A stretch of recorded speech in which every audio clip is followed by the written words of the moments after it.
For my Let's Play, I'll be discussing the new monetization strategy that the gaming industry has been shifting towards, free-to-play games or freemium games. The game that I will be looking at today is Marvel Snap and how it fits the model. I'll also be talking about what got us to the free-to-play model with an introduction to loot boxes along with how both models prey on players. It's another form of gambling. Many of the past AAA titles such as Call of Duty, Overwatch, Star Wars Battlefront 2, and FIFA have all had loot box systems implemented into them that allow players to gamble for a chance at a cool item. A large part of the controversy around loot boxes is that for some of these games, the target audience is young teenagers and they can't recognize the hidden nature of this system. Similarly, in games such as FIFA and Star Wars Battlefront 2, there was a push for players to want to spend money on loot boxes as they gave them an advantage in gameplay, and this coined the term pay to win, as players gambled at a chance to win an item that would benefit them in-game. Other games such as Overwatch and CSGO took the other route and had purely cosmetic items in their loot boxes. The gaming industry has tried to move past this model in the favor of the freemium or free-to-play model, but the biggest takeaway from the loot box era is that it kept players engaged. Aaron Drummond and James D. Soar make a point of this in their article, Video Game Loot Boxes Are Psychological Akin to Gambling. They say, in the way they encourage and sustain user engagement, loot box systems share important structural and psychological similarities with gambling. Essentially, the loot boxes and their gambling nature is what kept players engaged. The point to consider when looking at modern games is how this system has changed and encouraged and sustained the user's engagement, and seeing how they are doing so now. The downfall of loot boxes allowed for a new monetization model to rise, free-to-play or freemium. This model essentially makes the core gameplay free to the player, and depending on the game can take different routes in how the developers monetize the game. Traditionally, games have had a price tag, and with it, consumers get a complete game, although most recently, that isn't true for all games. Sometimes developers could add additional content to the game through DLC, either through a paywall or for free. The first big game to break out with large success was Fortnite with its Battle Royale mode. The game introduced the idea of a battle pass. For a small fee, players can play to unlock a set of rewards that the player can earn by playing the game and leveling up. The game also features another way of monetization through the item shop where players can purchase cosmetic items. Due to the game being free, players may want to purchase the items from the shop or the battle pass. There is the issue that most of these items being offered are only available for a limited time, so players may often feel FOMO or fear of missing out, and often may make impulsive purchases. And considering the prices of these items, players often spend way more money than they would have had they bought a game that was traditionally priced. These cosmetic items or bundles can cost anywhere from $5 to $100 depending on the game. Take Valorant for an example, as they have bundles that are around $100. So as you can see, these items can be very expensive, and players may choose to buy a large bundle every so often, or maybe some smaller items regularly. There's also the issue of having items only being able to be bought and not earned that directly impact the performance in games. An example of this is Star Wars Battlefront 2, but that's another topic for another time. The main issue from this free-to-play model and its microtransactions is that they feed into gaming addiction.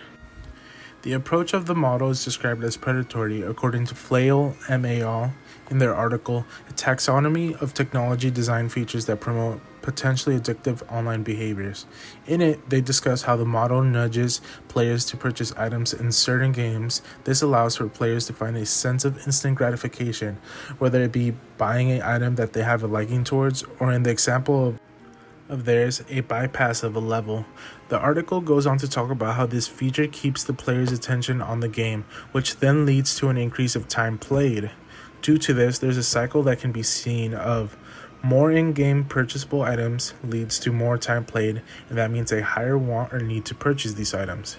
This brings me to the topic of the flow theory framework that enables this cycle, and how the game Marvel Snap achieves this and is a great example.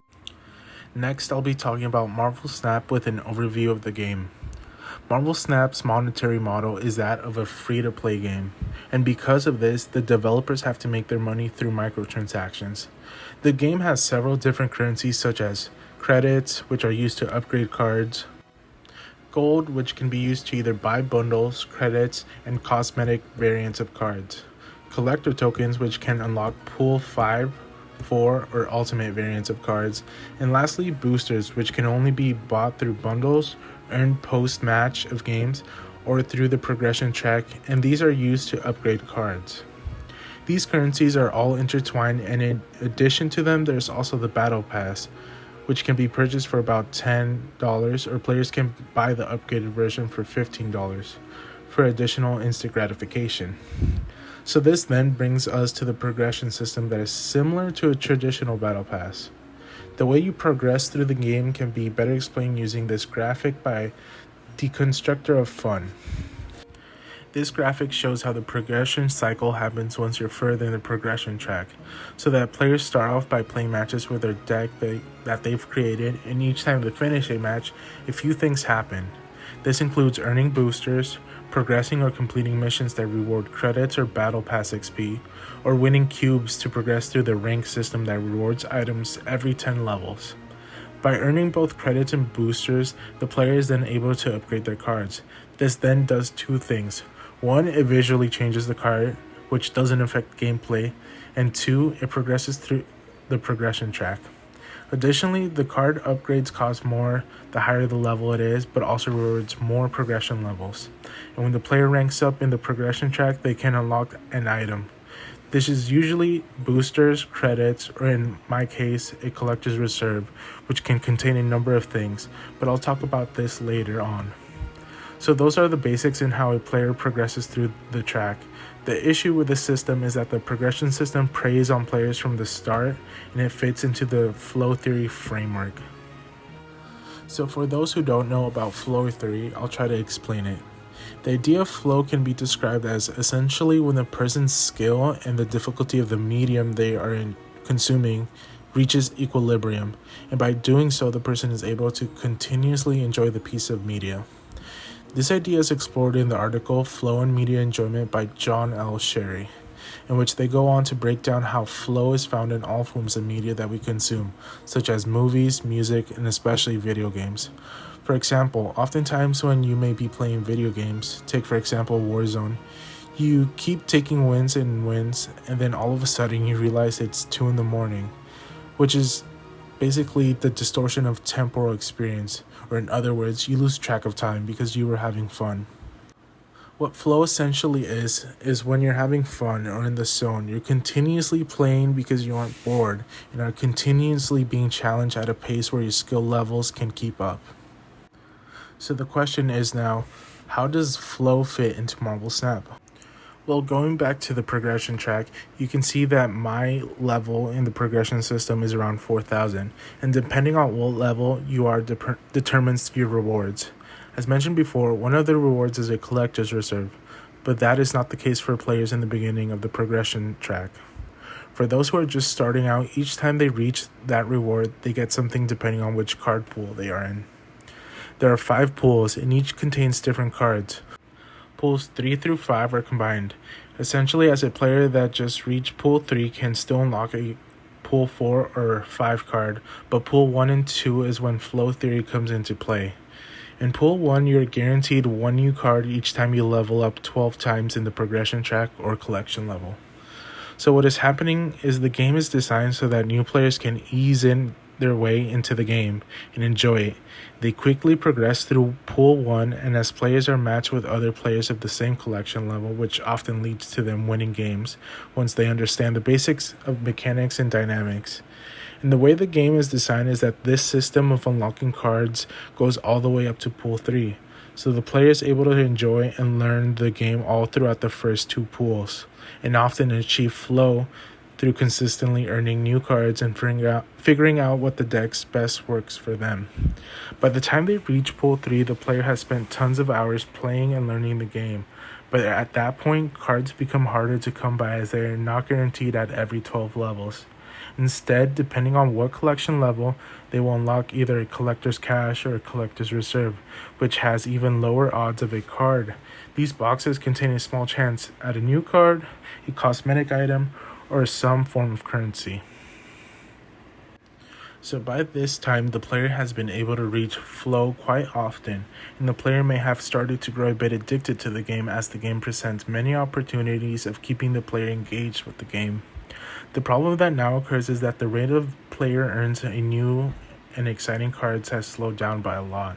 As previously mentioned, a player's addiction grows the longer the game can keep the player engaged and the longer time spent playing the game.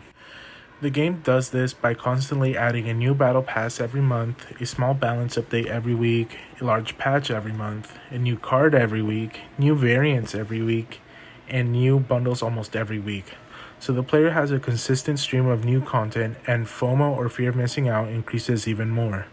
The player may feel the need to spend $20 on the newest bundle since it has their favorite card, and it won't be available for long.